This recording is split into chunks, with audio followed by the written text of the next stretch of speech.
이 시간 제가 먼저 묵상한 말씀 함께 나누도록 하겠습니다. 오늘은 이든교회에서 감사주일로 11월 셋째 주일에 항상 감사주일로 지키는 날입니다. 그래서 한 해의 감사들을 되새겨보고 하나님께 감사를 드리는 시간으로 우리가 보내고 있습니다. 더불어 교회력으로는 왕이신 그리스도 주일입니다. 우리가 매번 왕이신 그리스도 주일에 이 주일이 제정된 취지를 말씀을 드리지만 오늘도 한번 말씀드리겠습니다. 오늘은 세상에서 자신이 왕이라고 칭하는 그 모든 사람들에 대항하는 주일입니다. 세상의 권력자로서 자신을 왕으로 자처하며 권력을 구사하는 자들에게 대항하는 주일입니다. 그래서 당신들이 왕이 아니고 그리스도께서 왕이시라고 선포하는 굉장히 강력한 의미를 담고 있는 주일이 바로 오늘입니다. 그러면 이 주일이 왜 제정이 되었는가 그 의미를 좀 살펴보아야 하겠습니다. 제1차 세계대전이 끝나고 1925년쯤에 자신이 세상에 왕이 되고 싶었던 한 사람이 있었습니다. 이탈리아의 수상이었던 무솔리니라는 사람이 자신을 가장 높은 권위자 두체라는 이름을 붙여서 자신을 그렇게 부르기 시작합니다. 그리고 그 사람이 파시즘을 만들어내죠. 극단적인 권위주의, 극단적인 민족주의, 극단적인 인종차별주의 이런 것들을 내세우면서 파시즘을 강화하기 시작합니다. 비슷한 시기에 독일에서 어떤 일이 벌어지죠? 나치당의 히틀러가 등장을 하고 자기도 무솔리니에 못지않은 왕이 되려고 시도를 하게 되죠. 그리고 그것이 고스란히 제2차 세계대전으로 이어지게 되었던 겁니다. 한번 여러분 좀 고민할 필요가 있는 것 같습니다. 자유주의, 개인주의와 더불어 자유주의가 발흥하고 그것이 꽃을 피웠던 유럽에서 어떻게 이렇게 강력한 카리스마를 구사하는 사람을 추종하고 따르며 그 힘 앞에 굴복하며 당신이 우리의 왕이요라고 말하는 이런 집단적인 행동이 일어날 수 있었을까요? 이런 것들이 우리의 역사의 모습을 보여줍니다. 반복되는 역사의 모습. 개인의 자유가 확장되는 것을 매우 긍정하지만 더불어 어느 순간은 우리를 강력하게 이끌어줄 리더를 추종하면서 전체주의적으로 따라가는 모습들이 주기적으로 반복되고 있음을 우리는 또 헤아릴 수 있게 됩니다. 바로 그 시기에 교회는 왕이신 그리스도 주의를 결정했습니다. 그러니까 이 교회력에 굉장히 최근에 들어온 절기입니다. 여러분 그런 시기에 예수가 왕이요라고 말하는 것이 쉬운 일이 아니겠죠. 교회에서 예수 그리스도가 왕이십니다. 당신이 왕이 아니고 예수 그리스도가 왕입니다 라고 말하는 것은 결코 쉬운 일이 아닌 겁니다. 그러니까 세상의 권력자들, 세상의 지배자들이 가지고 있는 정신을 거절하는 겁니다. 그들이 보여주는 지배적 통치 방식을 거절하는 거예요. 그러면 어떤 통치 방식을 추구하고 말하는 겁니까? 왕이신 그리스도를 왕이라고 할 때 우리는 어떤 통치 방식을 수용하고 그것을 따르겠다고 고백하는 걸까요? 그것은 섬김, 자비, 사랑, 생명, 평화의 길을 걸어가겠다라는 매우 담대한 고백이 되는 겁니다. 세상이 굴러가는 그 흐름에 저항해서 우리는 생명을 잃어버리게 하고 누군가의 삶을 해치는 평화를 깨뜨려버리고 전쟁을 일으키려는 권력을 추구하고 힘을 추구하려는 그 흐름이 아니라 사랑과 섬김과 자비와 생명과 평화의 길을 예수와 함께 걸어가겠습니다 라고 고백하는 주일인 거죠. 그러니까 매우 강력한 주일인 겁니다. 그래서 오늘 우리는 이렇게 말합니다. 당신들은 왕이 아닙니다. 우리의 삶을 지배하려는 당신들은 왕이 아닙니다. 오직 예수께서 왕이십니다 라고 고백을 하는 겁니다. 그리고 더불어 오늘은 이든교회 감사주일이죠. 오늘 올 한 해를 돌아보는 감사한 것을 돌아보는 이 시간에 저도 지난 한 주간 동안에 여러 감사의 이유를 찾아보았습니다. 그리고 저의 감사는 이러합니다. 올해는 이든교회가 만 10년이 되는 해였습니다. 지난 10년간 우리는 잘 버텨 왔습니다. 하지만 그 순간순간에 이든교회는 어떤 모습으로 존재해야 하는지에 대해서 그때그때마다 고민이 참 많았습니다. 그리고 그 10년이라는 시간을 지나면서 저는 개인적으로 하나님 나라에 대한 희망을 품고 함께 나누는 좀 더 단단한 공동체가 되기를 간절히 바랐습니다. 근데 그게 좀처럼 이루어지지 않더라고요. 그래서요, 지난 4월 만 10년이 되는 그날 저는 사실 방향을 잃어버렸습니다.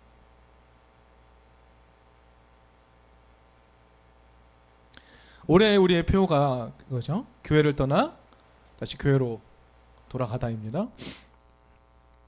여러분과 함께 기독신앙이 가진 희망의 이유를 많이 나누고, 그래서 교회를 떠나서 다시 교회로 돌아가자라고 이야기했습니다. 그래서 떠날 교회는 분명히 확인을 한 것 같습니다. 그런데 어디로 가야 할지는 제가 방향을 잡지 못하고 있었습니다. 그건 지금도 비슷할 수 있겠습니다.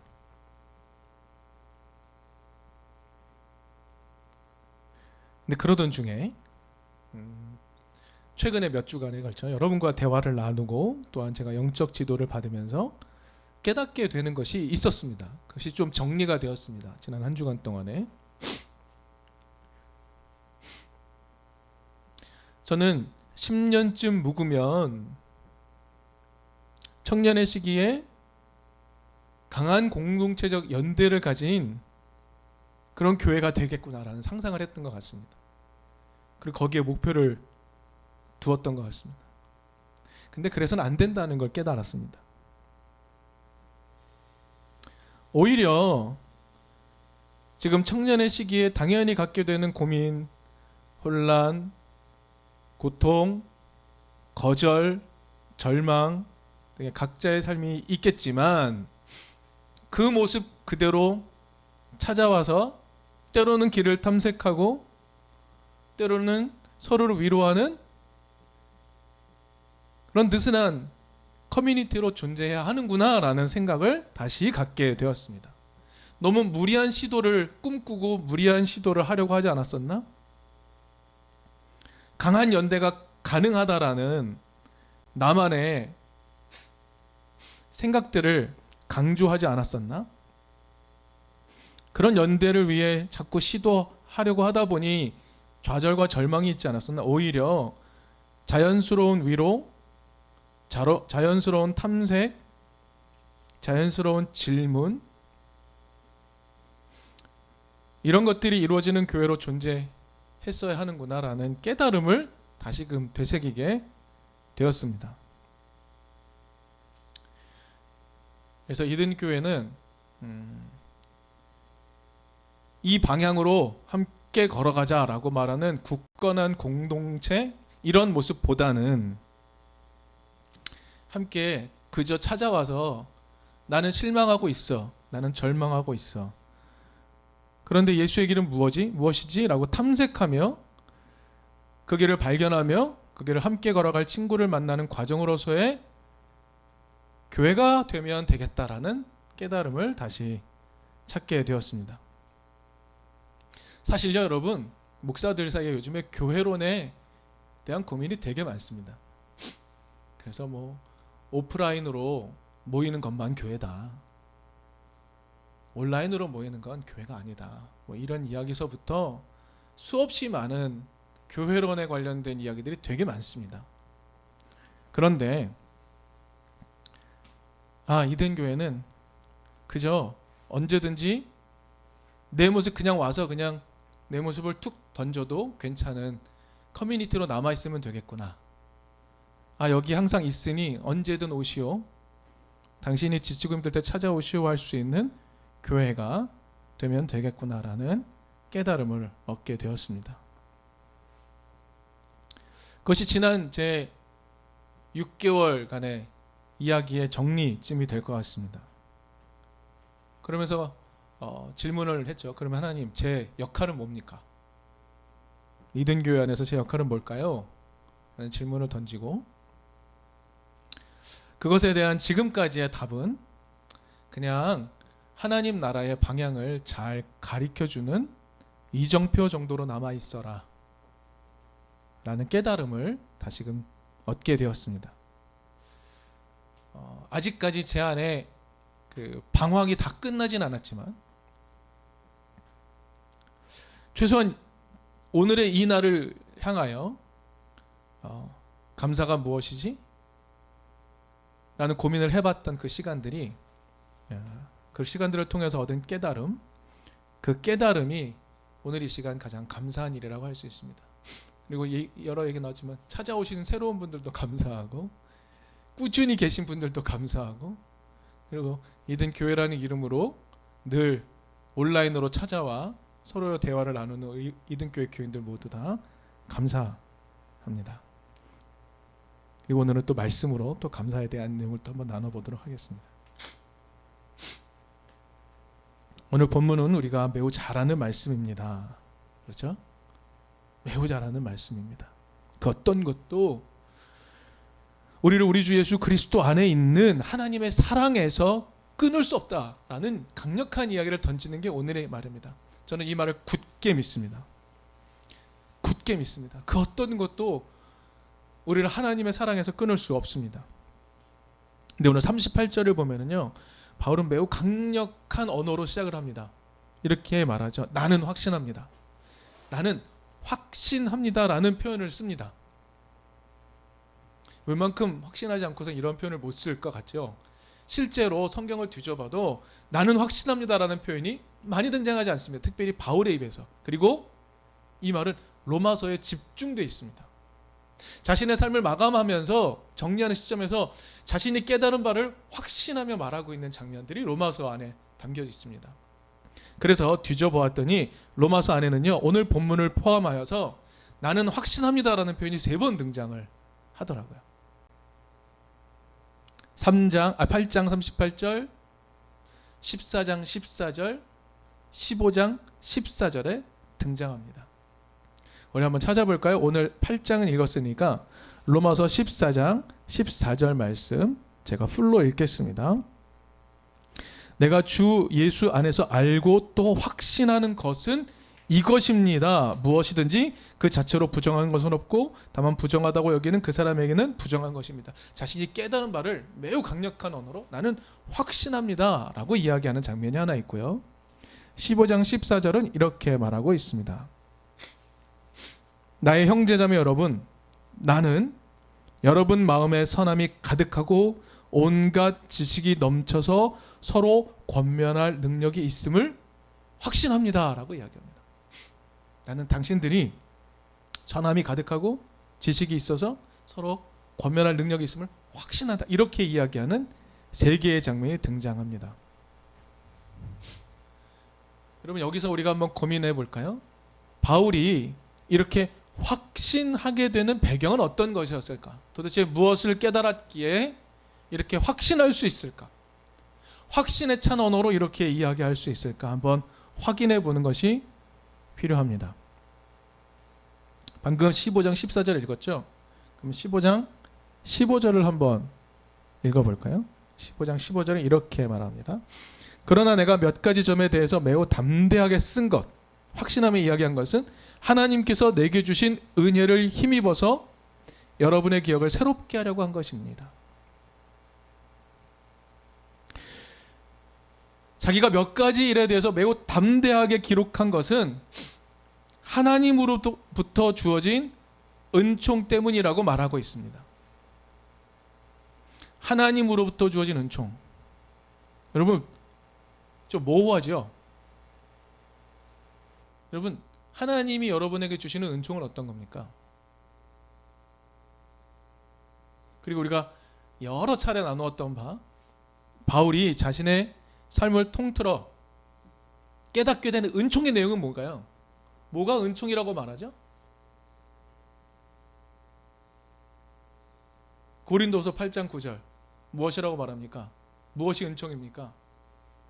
가장 부유하신 하나님이 가장 가난한 우리를 부욕해 하기 위해 자신의 모든 것을 다 내어주고 스스로 가난하게 되신 것, 우리를 사랑하기 위해 우리에게 먹을 것과 생명을 나눠주기 위해 가장 낮은 자리로 찾아오신 것, 우리에게 생명을 주신 것, 그것이 은총이라고 이야기하죠.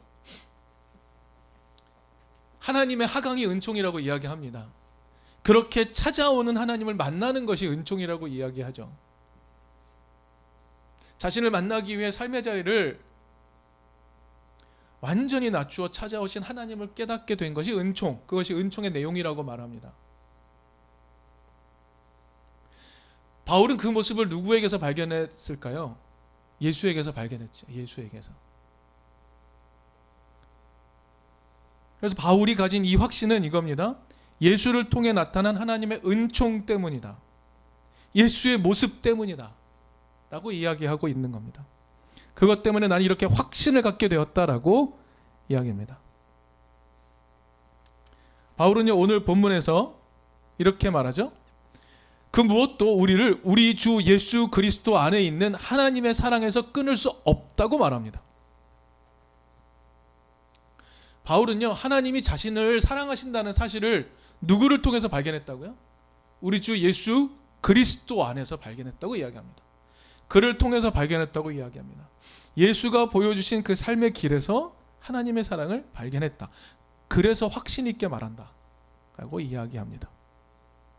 자, 그럼 또 질문을 던져보죠. 그러면 지금 예수 안 계시잖아요. 우리는, 그리고 예수 돌아가신 이후에 활동했던 그 바울은 어떤 방법을 통해 예수 안에서 발견했을까요? 도대체 어떠한 일들이 바울로 하여금 그래, 이게 예수 안에 나타난 하나님의 사랑, 은총이야, 확신하게 만들었을까요?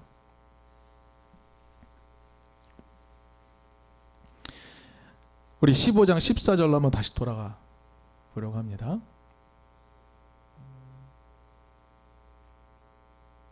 네, 14절 돌아가 봅니다. 이렇게 말합니다. 나의 형제 자매 여러분, 이게 매우 중요합니다. 나의 형제 자매 여러분, 나는 여러분 마음에 선함이 가득하고 온갖 지식이 넘쳐서 서로 권면할 능력이 있음을 확신합니다 라고 말합니다. 이겁니다. 여러분 마음에 착한 것이 가득하다는 것, 이걸 발견한 거죠. 어떻게 해요? 관찰하지 않으면 발견할 수 없는 것들입니다. 서로를 관찰하여서 그 사람 안에 선함이 가득하다는 걸 발견해내는 일들이 있었던 겁니다.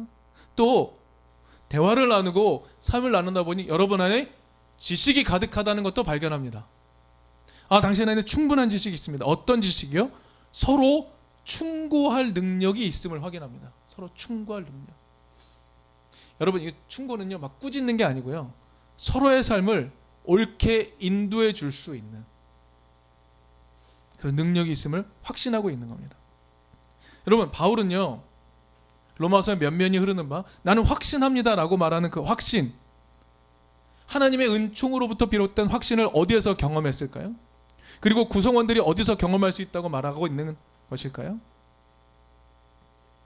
여러분, 바울은요, 자신의 삶의 영역 안에 같이 있는 공동체 안에 있는 타자를 통해서 경험할 수 있다고 확신에 차서 말하고 있는 겁니다. 자신을 일깨워준 사람들은 자신 밖에 있는 타자들이었던 것이죠.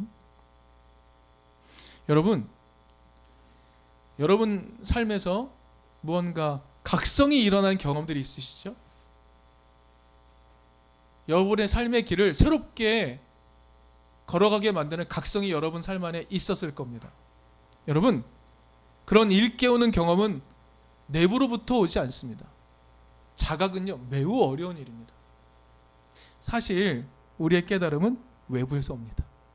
우리가 공부했던 것, 우리가 들었던 것, 스쳐갔던 어떤 사건들, 그것으로부터 우리는 깨달음을 얻습니다. 타자로부터 우리는 깨닫게 되는 겁니다. 그런데 여러분, 놀라운 것은요, 자기의 생각에 사로잡힌 사람은요, 밖의 일에 관심을 두지 않습니다. 자기에게 집중하는 사람은 세상 안에 편만에 있는 하나님의 사랑을 발견하지 못합니다.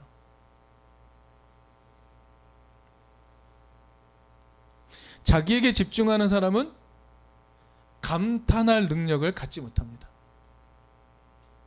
저는 아까 경찬의 얘기를 들으면서 야, 참 대단한 사람이다 생각이 들었던 것. 자신의 앨범들을 보면서 행복했던 순간들을 떠올리는 것. 참 매우 멋지다라는 생각을 저도 다시 하게 됐습니다. 그렇지.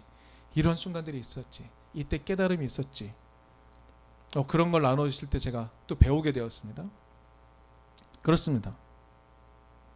자기에게 집중하는 사람은 감탄할 능력을 갖지 못합니다.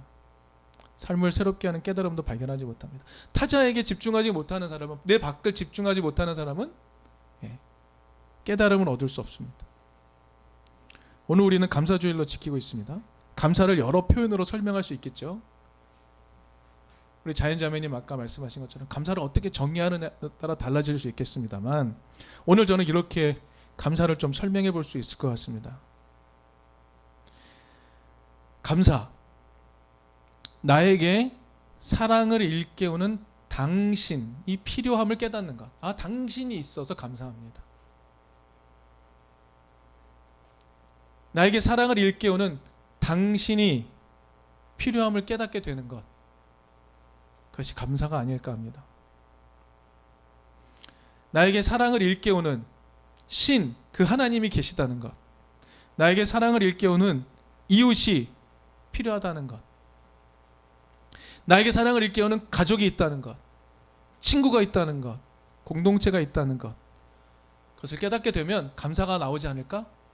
감사하다. 나오지 않을까? 어머니 아버지가 여상하셔서 감사하다. 함께 놀아줘서 감사하다. 나를 지지해줘서 감사하다. 나에게 사랑을 일깨우는 타자가 있음을 깨닫는 것, 거기서부터 감사가 출발하는 게 아닐까? 라는 깨달음을 얻었습니다. 원래 교회라는 공동체는 본디 타자의 손을 빌려서 찾아오시는 하나님의 역할을 서로에게 해주는 사람들이 모인 곳입니다. 타자의 손을 빌려 찾아오시는 그 하나님, 그 하나님의 역할을 해주는 사람들이 모인 곳, 그게 교회입니다. 그런데요, 서로에게 그저 사랑을 베풀어 주신 하나님 노릇하는 게 교회였다는 거죠. 그게 저한테 중요한 깨달음을 주었습니다. 그 사랑에는 이렇게 해야 돼, 저렇게 해야 된다는 조건이 없습니다. 여러분, 하나님이 우리를 사랑하실 때 조건을 달아 사랑하시지 않았죠. 근데 제 발견은 이랬습니다. 나는 조건을 붙여서 사랑해 왔구나. 이 길에 관심을 두어야 해. 라는 조건을 붙여서 사랑해 왔구나. 라는 것을 깨닫게 되었습니다. 오늘 저의 깨달음입니다. 타자의 손을 빌려서 사랑을 베풀어 주시기 위해 찾아오시는 그 하나님, 그 하나님을 발견했으면 좋겠습니다. 하나님이 남편을 손을 빌어서 찾아오셨던 것, 아내의 손을 빌어 찾아오셨던 것, 선생님의 손을 빌려서 찾아오셨던 것, 동료의 손을 빌려서, 가족의 손을 빌려서 찾아오셨던 것, 그 하나님을 발견했으면 좋겠습니다. 그리고 그 하나님께 타자의 손을 빌려 찾아오시는 그 하나님께 감사하다, 그런 당신이 필요하다, 그런 것을 깨닫는 시간이 되었으면 좋겠습니다.